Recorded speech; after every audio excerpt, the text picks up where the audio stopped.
sesuatu yang indah dan bermanfaat itu harus melalui proses.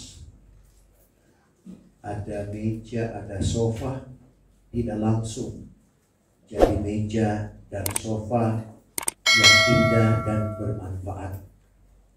Itu sekali lagi melalui proses. Demikian juga dengan kehidupan kita sebagaimana umat Israel. Dikatakan bagaimana tanah liat ada di dalam tangan pencuna, demikian umatku ada di dalam tangan Tuhan. Karena kalau sesuatu tidak dibentuk, tidak akan bermanfaat. Seperti tanah, kalau tidak dibentuk, ya hanya dipijak-pijak orang ataupun dipijak-pijak binatang. Tapi manakala dia diproses, dibentuk, maka itu akan menjadi manfaat. Demikian juga dengan kehidupan kita sekalian. Untuk itu kita akan baca firman Tuhan di dalam Yeremia pasal 18 ayat yang ke-6. Dan untuk menghormati pembacaan firman Tuhan, saya jemput Bapak Ibu Saudara sekalian bangkit berdiri. Yeremia pasal yang ke-18 ayat yang ke-6 dalam Alkitab terjemahan lama. Bukankah boleh aku berbuat pada kamu pun seperti perbuatan pencunan itu, hai orang isi rumah Israel? Demikianlah firman Tuhan, bahwasanya seperti tanah liat dalam tangan pencunan, begitu kamu pun dalam tanganku, hai orang isi rumah Israel. Terima kasih. Puji Tuhan, silakan duduk. Firman Tuhan yang kita baca dan kita dengar pada pagi hari ini adalah nubuatan dari Nabi Yeremia yang ditujukan kepada umat pilihan Allah. Yeremia merupakan salah satu dari 3 nabi besar yang diutus oleh Tuhan kepada umat pilihan Allah, yaitu Yesaya, Yeremia, dan Yehezkel. Karena keadaan umat Israel setelah Tuhan mengeluarkan mereka dari negeri Mesir ke tanah yang dijanjikan oleh Tuhan, yaitu Kanaan yang limpah dengan air susu dan madu. Tetapi umat Israel senantiasa memberontak kepada Tuhan. Mereka melakukan pelanggaran, mereka melakukan hal-hal yang tidak berkenan kepada Tuhan. Bahkan apa yang dikatakan oleh Nabi Yeremia ini, mereka telah murtad kepada Tuhan, berdurhaka kepada Tuhan. Sehingga Nabi Yesaya gambarkan dalam Yesaya 1 ayat 3, lembu dan keledai tahu akan palung tuannya, tahu siapa pemiliknya, tapi Israel tidak lagi berpengetahuan. Yesaya 1 ayat 3, bahwa lembu mengenal orang yang mempunyai dia. Lembu sebagai binatang mengetahui orang yang empunya dia. Dan keledai pun tahu akan palung tuannya. Keledai tahu akan palung tuannya. Tetapi Israel tiada berpengetahuan. Israel tidak lagi berpengetahuan. Dan umatku itu tiada berakal budi. Umatku tidak berakal budi. Mereka telah melihat bagaimana kuasa Tuhan, mujizat Tuhan yang telah menghantar mereka, sehingga mereka sampai di tanah yang dijanjikan oleh Tuhan dengan berbagai tanda ajaib di luar jangkauan akal dan pikiran manusia. Waktu mereka di Laut Tebrau atau Laut Kulsum, saudara, mereka terjepit. Sementara di belakang mereka Firaun dan bala tenteranya sedang mengejar mereka, sehingga terjadi persemutan di antara bangsa ini. Mereka mengeluh kepada Musa, Musa, tidak banyakkah kuburan di Mesir sehingga engkau hentar kami ke sini? Karena dalam pandangan mereka, toh mereka akan mati konyol. Tapi luar biasa pertolongan Tuhan tepat pada waktunya. Di mana pada hari itu juga Tuhan menyatakan kuasa dan mujizatnya. sehingga terbuka jalan, laut menjadi kering. Ini di luar jangkauan akal dan pikiran manusia. Dan ada permintaan Tuhan di dalam kehidupan umat Israel pada waktu itu. Jangan takut, bertetapkanlah hati. Firman Tuhan ini juga datang di dalam kehidupan kita.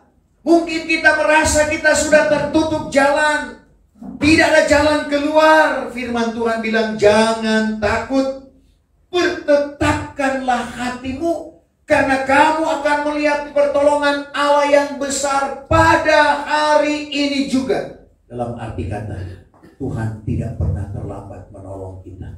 Coba kita baca Keluaran 14 ayat 13-14.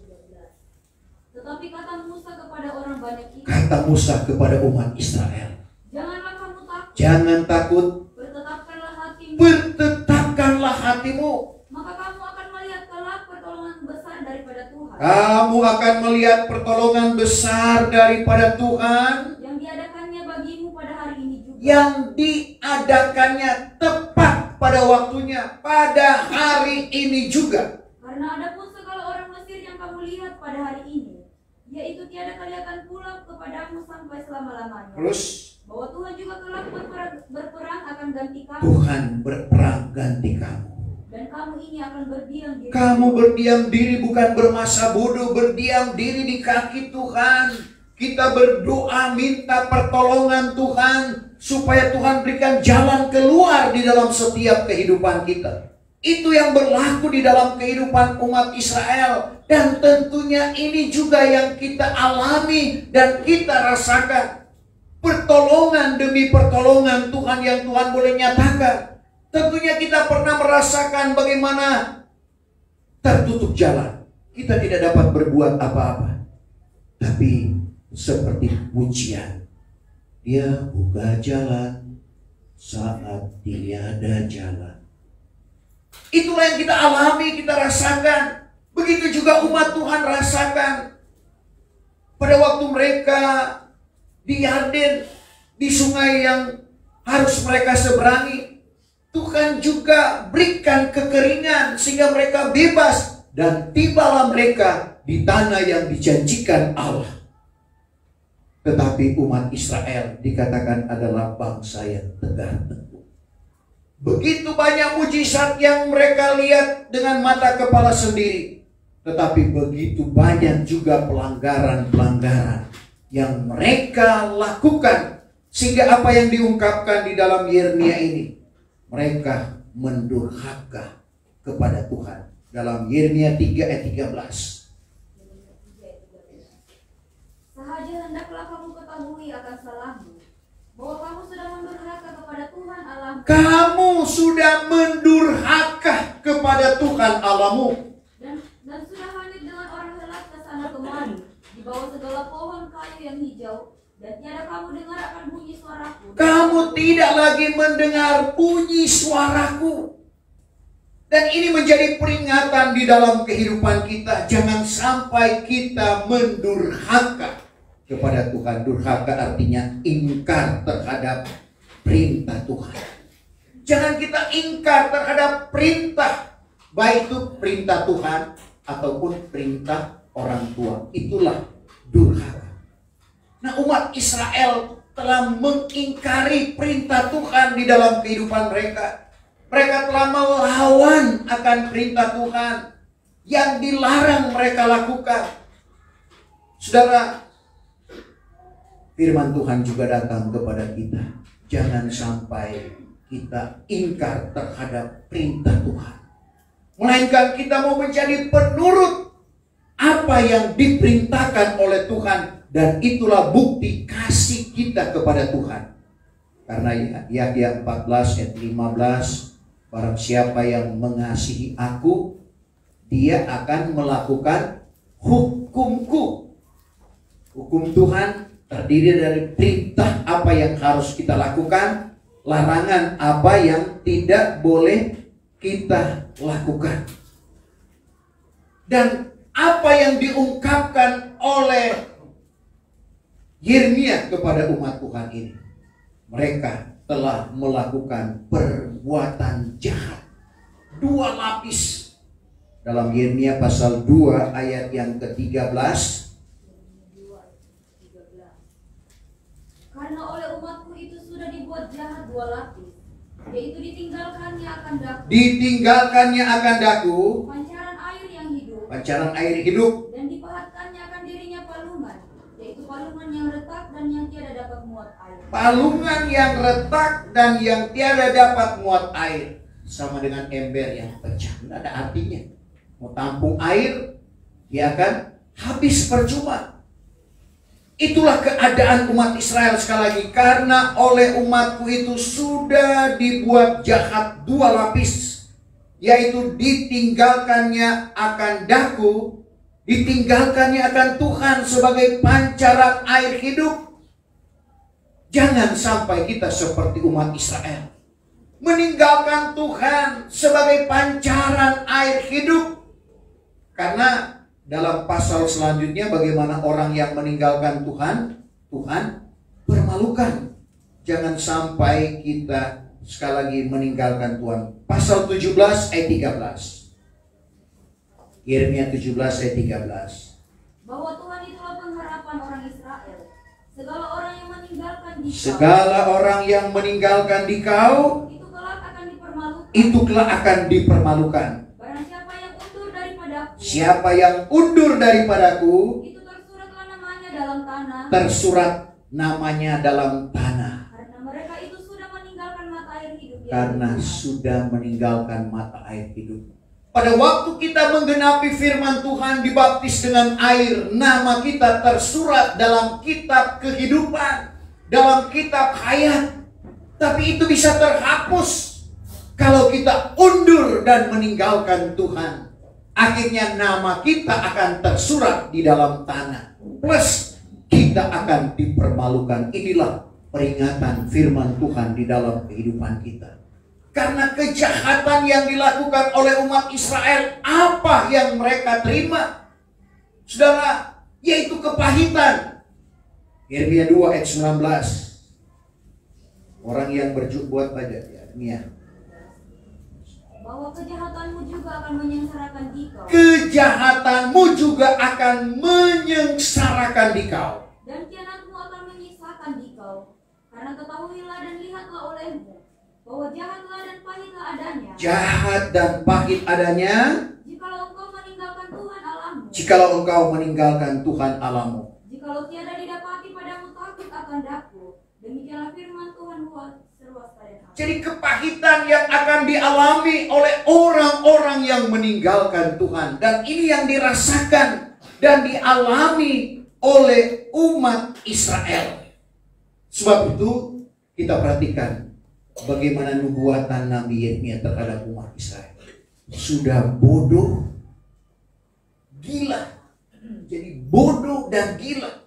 Dalam pasal 4 ayat 22. Itulah keadaan umat Israel. Pandai berbuat jahat, tapi tidak lagi mampu untuk berbuat baik. Bagaimana bodoh umatku itu. Bagaimana bodoh umatku itu. Bahwa tiada diketahuinya akan daku. Tidak diketahuinya lagi akan Tuhan. Mereka itulah anak-anak gila yang tiada berakal. Mereka adalah anak-anak gila yang tidak berakal.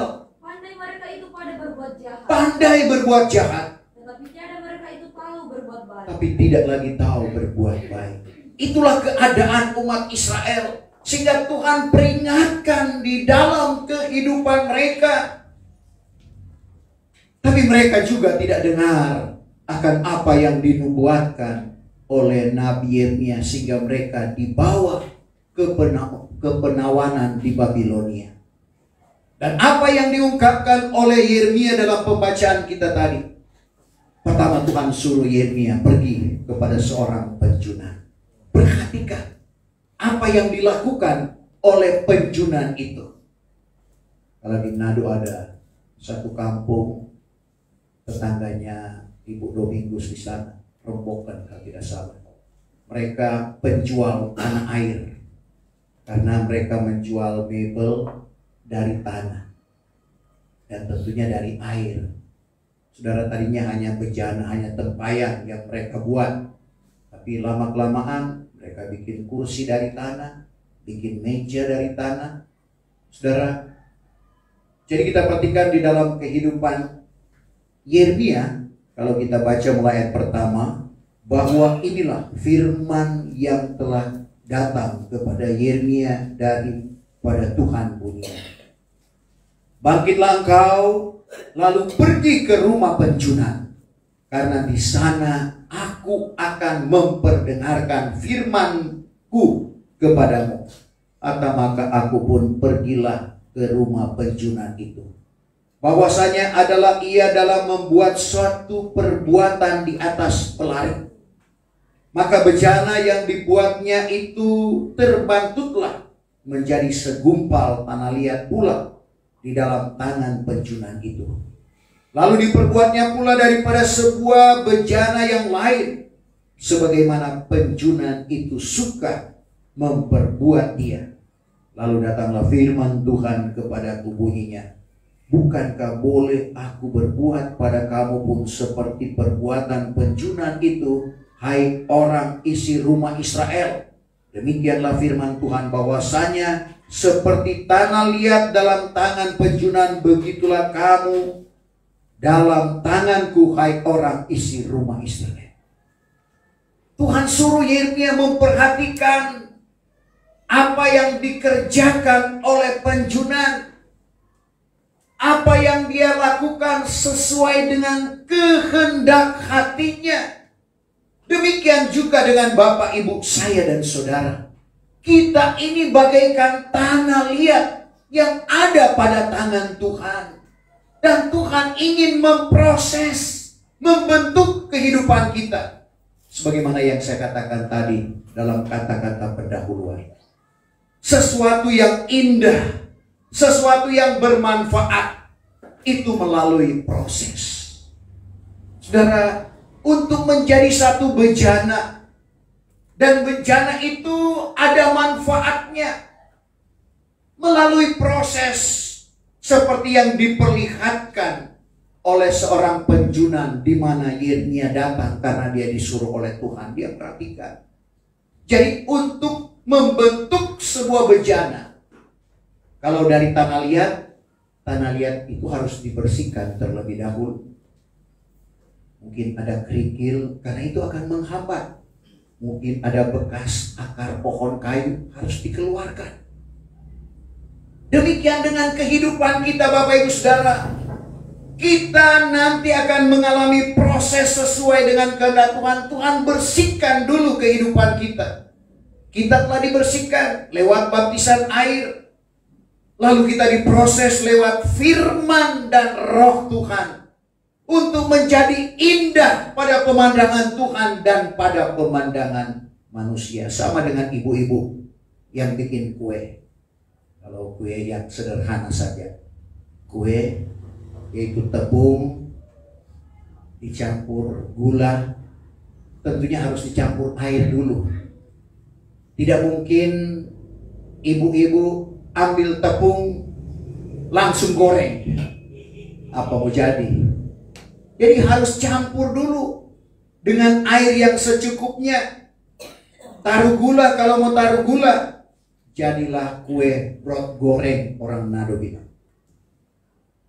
Bermanfaat. Demikian juga dengan kehidupan kita, Bapak Ibu Saudara. Kita ini bagaikan tanah liat.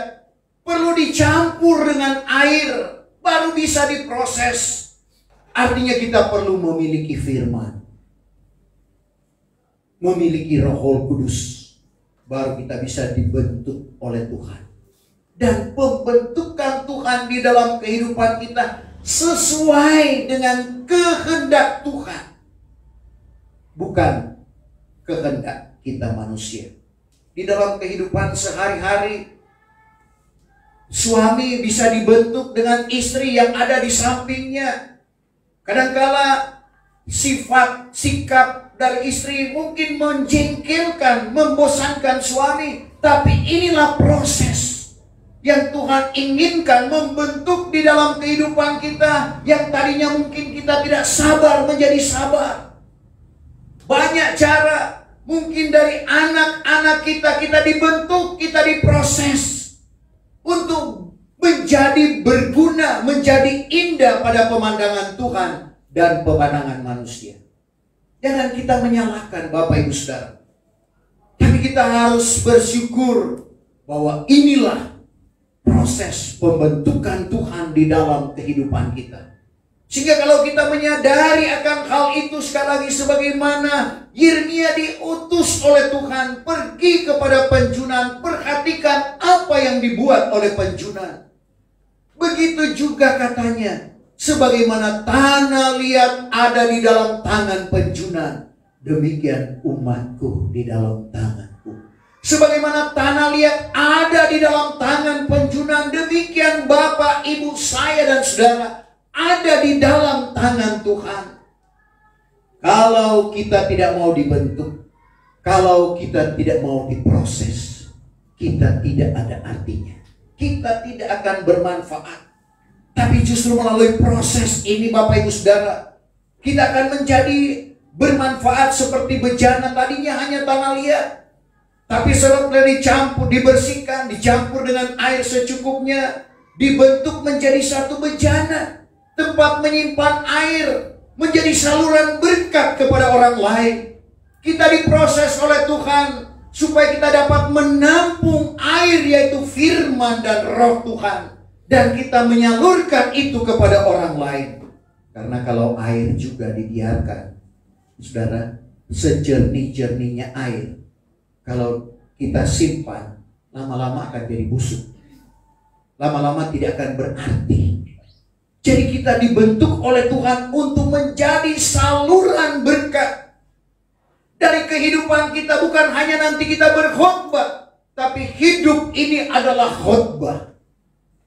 Manakala mereka melihat akan keadaan kita, seperti yang dikatakan oleh Tuhan Yesus dalam Matius 5 ayat 16, orang melihat terang yang ada pada kita, mereka mempermuliakan Bapa. Cara kita untuk membuat orang mempermuliakan Allah dengan kehidupan kita yang benar-benar menjadi terang. Matius 5 ayat 16. Demikian juga hendaklah terangmu bercahaya di hadapan segala orang. Terangmu hendaklah bercahaya di hadapan sekalian orang. Supaya dilihatnya kebajikanmu. Dilihatnya kebajikanmu. Lalu dipermuliakannya Bapamu yang di surga. Dipermuliakannya Bapamu di surga. Dalam ayat sebelumnya, jangan pelita itu kita taruh di bawah gantang. Jangan pelita itu kita taruh di bawah katil. Tapi taruh di tempatnya supaya orang melihat akan terang yang ada di dalam kehidupan kita. Dan akhirnya orang mempermuliakan Bapa di sorga. Kita sementara dibentuk Bapak Ibu Saudara. Dan Tuhan inginkan. Karena Tuhan tidak mau kita tidak berguna. Tuhan mau kita jadi berguna seperti yang saya katakan tadi. Karena lihat, kalau tidak diproses, diinjak-injak orang, ataupun diinjak-injak binatang. Tapi kita tentunya tidak mau demikian.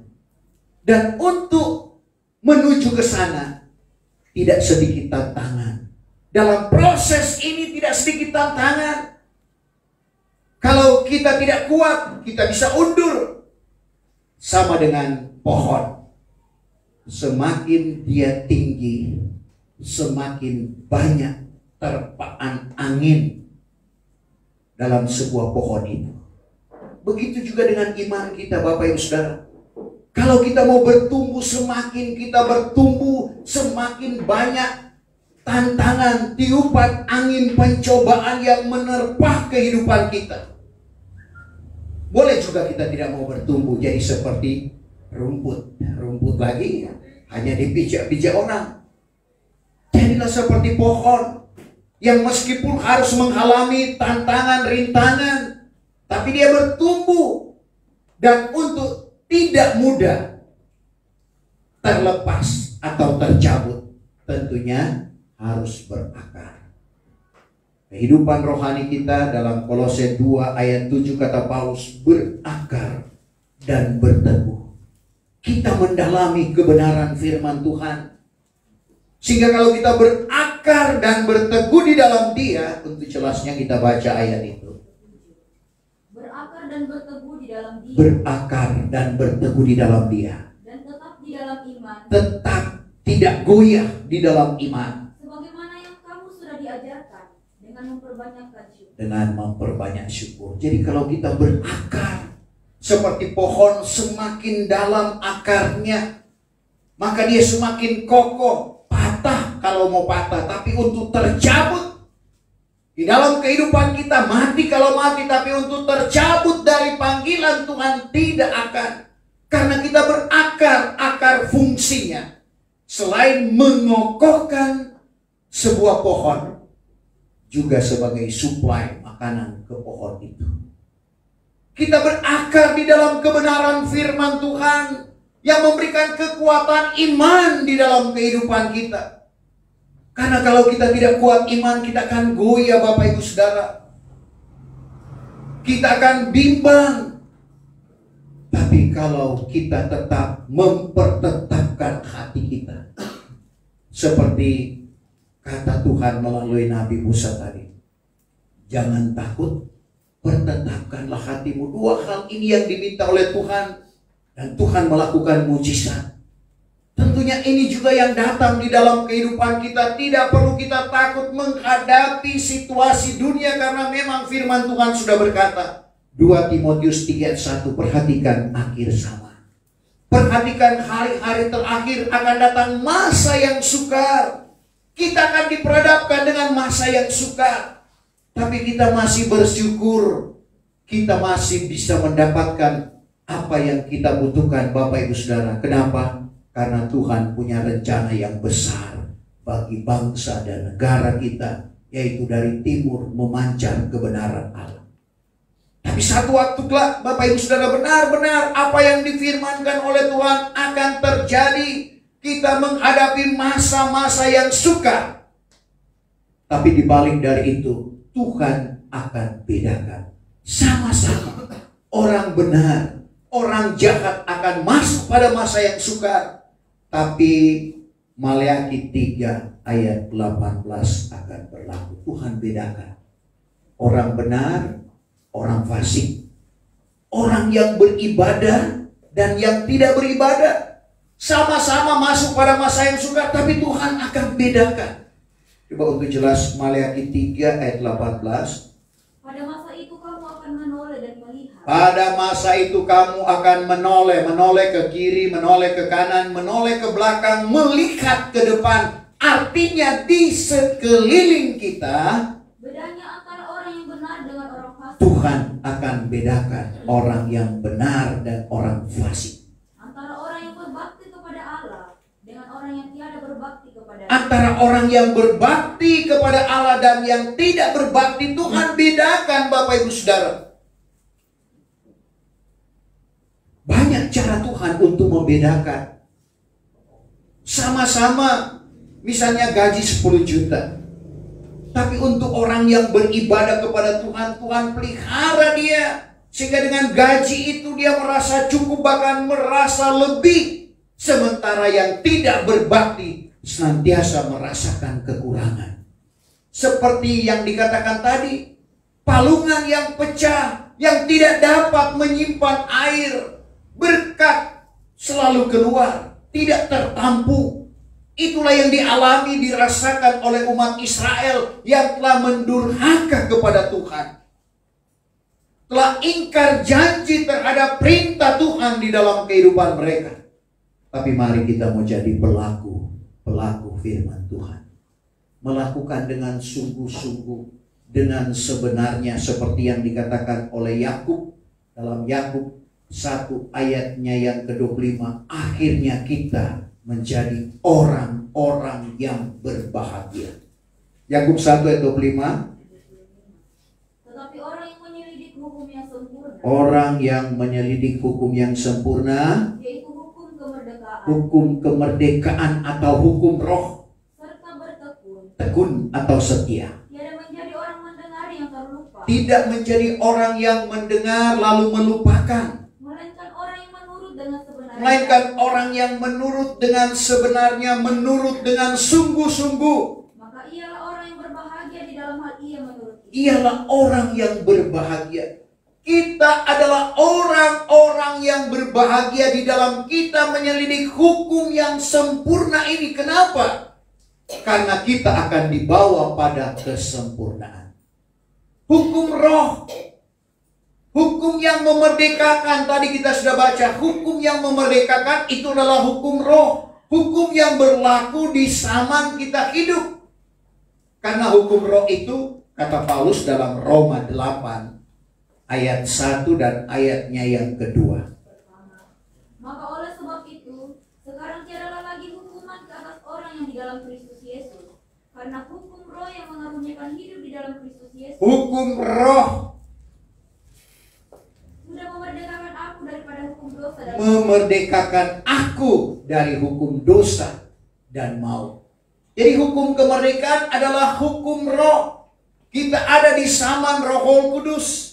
Dan kita diajak oleh firman Tuhan untuk menerima anugerah Roh Kudus yang dimulai dari baptisan roh, kepenuhan roh, karunia-karunia roh. Dan inilah yang akan menjadi milik dan bahagian kita, yang akan membawa kita kepada apa yang dikatakan oleh Tuhan Yesus dalam Matius 5 ayat 48. Hendaklah kamu sempurna seperti Bapa di sorga sempurna adanya. Tujuan iman kita supaya kita sempurna.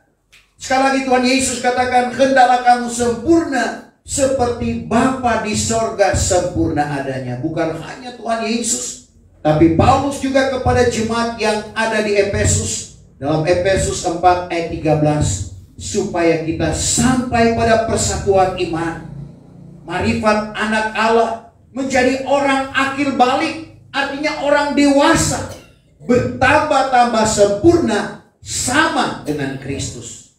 Kristus berkata, hendaklah kamu sempurna seperti Bapa di sorga. Paulus katakan, hendaklah kamu sempurna sama dengan Kristus. Efesus 4 ayat 13. sehingga kita sekalian sampai kepada persatuan iman Sampai kepada persatuan iman dan marifat anak Allah. Marifat anak Allah. Dan menjadi orang yang sudah akil balik. Menjadi orang yang akil balik, orang yang dewasa rohani. Sehingga bertambah-tambah sempurna sama dengan Kristus. Bertambah-tambah sempurna sama dengan Kristus. Itulah tujuan iman kita yang terakhir. Akhirnya kita menjadi sempurna sama dengan Bapa di sorga, sempurna sama dengan Kristus. Barulah kita melihat apa yang didoakan oleh Tuhan Yesus pada waktu dia berada di permukaan bumi ini. Dalam Yahya 17 ayat yang ke-21. Sebagaimana Bapa dan aku satu, demikian juga dengan mereka. Itu tujuan Tuhan memanggil kita untuk mempersatukan dengan Bapa, mempersatukan dengan Dia. Yahya 17 ayat 21. Supaya semuanya jadi satu juga. Supaya kita semua menjadi satu. Sama seperti engkau di dalam aku. Sama seperti engkau di dalam aku ya Bapa, kata Tuhan Yesus di dalam doanya. Dan aku pun di dalam engkau. Aku pun di dalam engkau. Supaya mereka itu pun jadi satu di dalam kita. Supaya Bapak, Ibu, saya dan saudara menjadi satu dengan Bapa, satu dengan anak. Sehingga isi dunia ingin percaya bahwa engkaulah yang menyuruh aku. Jadi kita lihat syarat untuk menjadi satu dengan Bapa, satu dengan anak. Bapa sempurna, Kristus sempurna, iman juga kita harus sempurna. Sebab itu ada pelajaran 7 tingkat iman, sehingga kita sampai kepada iman yang sempurna, menjadi gereja pengantin, menikah secara rohani di ujung akhir zaman, menyatu dengan Bapa, menyatu dengan anak. Dan ini melalui proses sebagaimana tanah liat ada di dalam tangan penjunan, demikian kehidupan Bapak, Ibu, saya dan saudara ada di dalam tangan Tuhan, mau membentuk kita sesuai dengan kehendaknya. Sejemput kita bangkit berdiri, kita sempurnakan ibadah kita pada siang hari ini.